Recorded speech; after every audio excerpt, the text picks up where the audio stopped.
Chapter 3. The Shooting. "Well, my darling," said Mr. Fox, "what shall it be tonight?"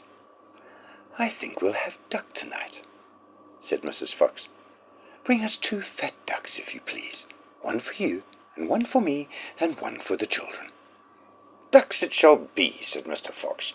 "Bunce's best." "Now do be careful," said Mrs. Fox. "My darling," said Mr. Fox, "I can smell those goons a mile away. I can even smell one from the other.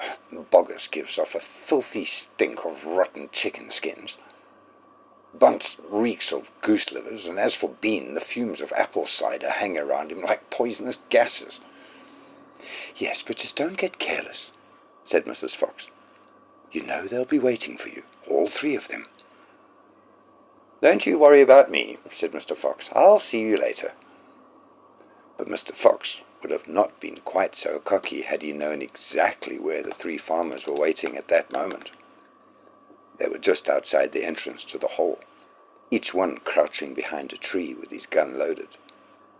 And what is more, they had chosen their positions very carefully, making sure the wind was not blowing from them towards the fox's hole.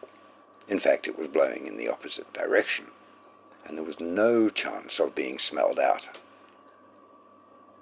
Mr. Fox crept up the dark tunnel to the mouth of his hole. He poked his long, handsome face out into the night air and sniffed once more. He moved an inch or 2 forward and stopped.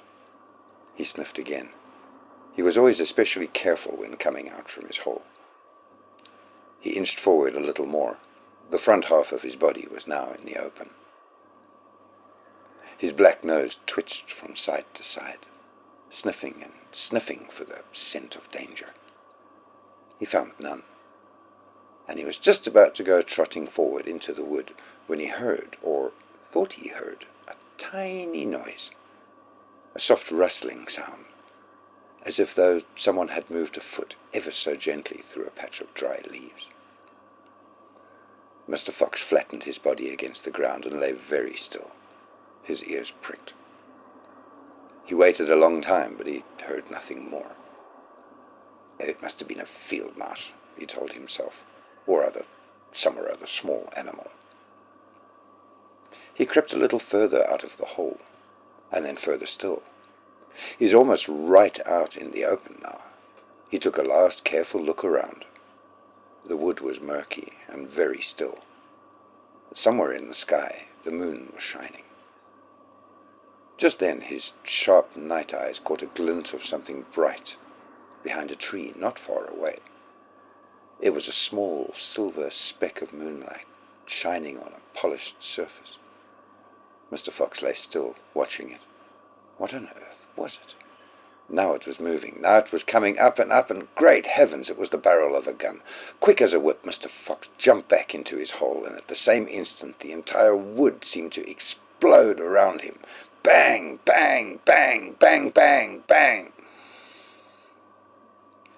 The smoke from the 3 guns floated upwards in the night air. Boggis and Bunce and Bean came out from behind their trees and walked towards the hole. "Did we get him?"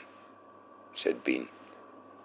One of them shone a flashlight on the hole, and on the ground, in the circle of half light, half in and out of the hole, lay the poor, tattered, blood-stained remains of a fox's tail. Bean picked it up. "We got the tail. We missed the fox," he said, tossing the thing away. "Dang and blast," said Boggis. "We shot too late. We should have let him fly the moment he stuck his head out."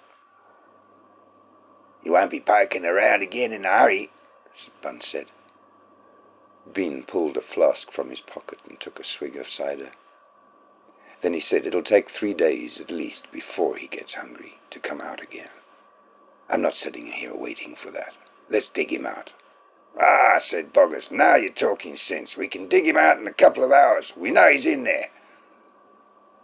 "I reckon he's got a whole family of them down there," Bunce said. "Then we'll have the lot," said Bean. "Get the shovels."